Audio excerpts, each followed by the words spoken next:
Aqui nós temos a fase escura da fotossíntese, também chamada de ciclo de Calvin. Pessoal, a fase escura, ela acontece naquele espaço do cloroplasto, que é chamado de estroma. E três coisas vão acontecer na fase escura. A primeira coisa que acontece é a fixação do CO2. Então, o CO2 que está na atmosfera, a planta vai capturar.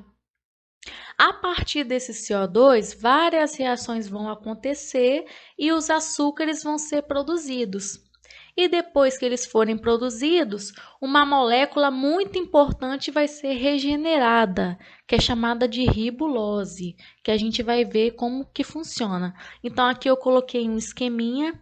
Ciclo de Calvin é a mesma coisa que fase escura, vai acontecer no estroma, e o CO2 ele vai ser fixado para a produção de açúcares. E aí, no final do processo, uma molécula vai ser regenerada. Vamos ver como que acontece.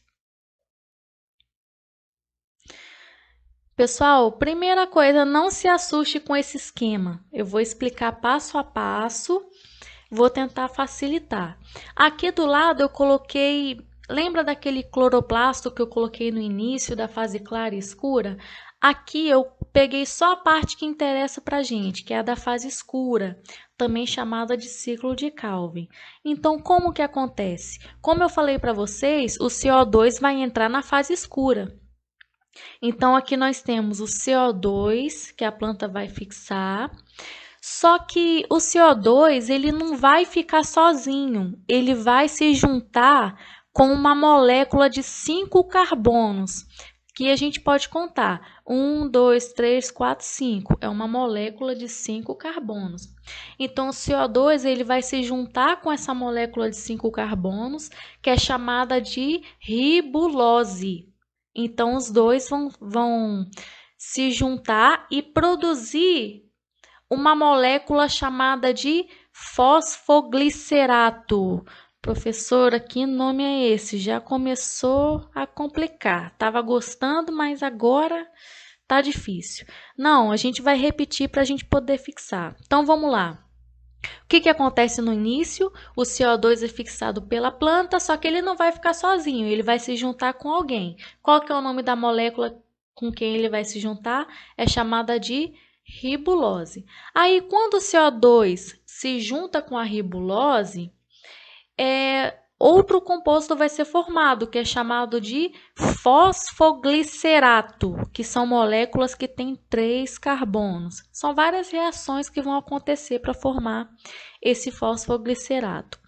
Pessoal, esse fosfoglicerato, ele está incompleto, ele não tem tudo, né? O que vai faltar?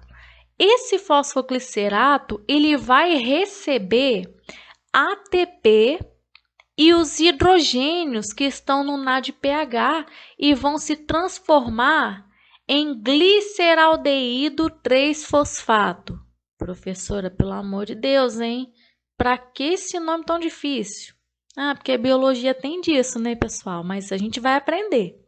Então, percebam que aqui aconteceu uma transformação do fosfoglicerato para o gliceraldeído 3-fosfato.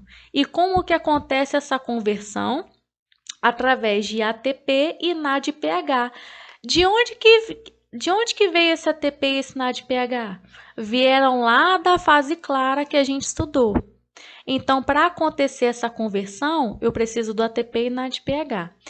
Bom, depois que esse gliceraldeído aqui foi feito, alguns deles vão sair do processo para a produção de açúcares e outros componentes que a planta precisa. Só que o que sobrar desse gliceraldeído, eles vão virar ribulose de novo. Ou seja, a ribulose ela vai ser regenerada. Então, vamos repetir o processo. Primeira coisa que acontece é a fixação do CO2. O CO2 vai entrar no ciclo, só que ele não vai ficar sozinho. Ele vai se juntar com a ribulose. CO2 com ribulose, eu formo fosfoglicerato. Esse fosfoglicerato está incompleto, ele vai precisar de quê? Ele vai precisar de ATP e NADPH para se transformar no gliceraldeído, que é chamado de gliceraldeído 3-fosfato. Esse gliceraldeído, alguns vão sair do processo para a produção de açúcar e o que sobrar vai se transformar em ribulose novamente. Então, é assim que acontece. Percebam que no finalzinho aqui a gente tem a utilização de um pouquinho de ATP. Então, vamos resumir as fases. Primeira etapa do ciclo, fixação de CO2. O CO2 vai se juntar com a ribulose para formar fosfoglicerato. Só que tem um detalhe.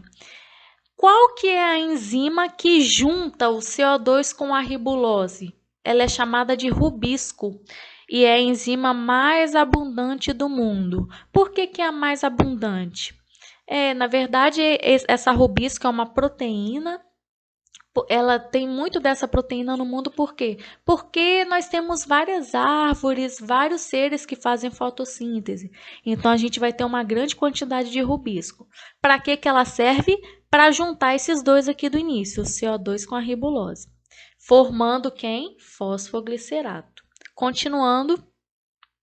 Segunda etapa do ciclo é a produção de açúcar. Como é que vai acontecer? Esse fosfoglicerato vai se converter em gliceraldeído com o auxílio de quem?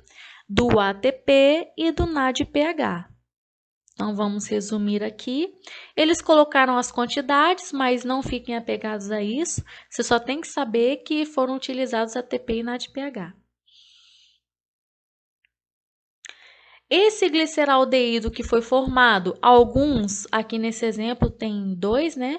2 gliceraldeídos vão sair para formar açúcares e o que sobrar, a gente vai regenerar a ribulose.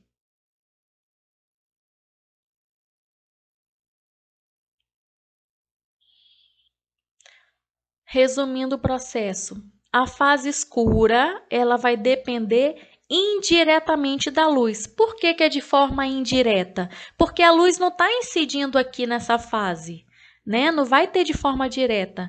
Porém, aquilo que foi produzido na fase clara vai ser utilizado, que é o ATP e o NADPH. Então, essa dependência da luz, ela acontece de forma indireta. Aqui nesse slide eu coloquei para vocês outros nomes para as fases. A fase clara também pode ser chamada de etapa fotoquímica, foto vem de luz, e a fase escura pode ser chamada de etapa química. E aqui eu coloquei um esqueminha para vocês revisarem. Pessoal, então eu espero que vocês tenham entendido o assunto. Qualquer dúvida pode me chamar no WhatsApp, nas redes sociais e façam suas anotações e qualquer dúvida eu estou disponível. Bons estudos e até a próxima!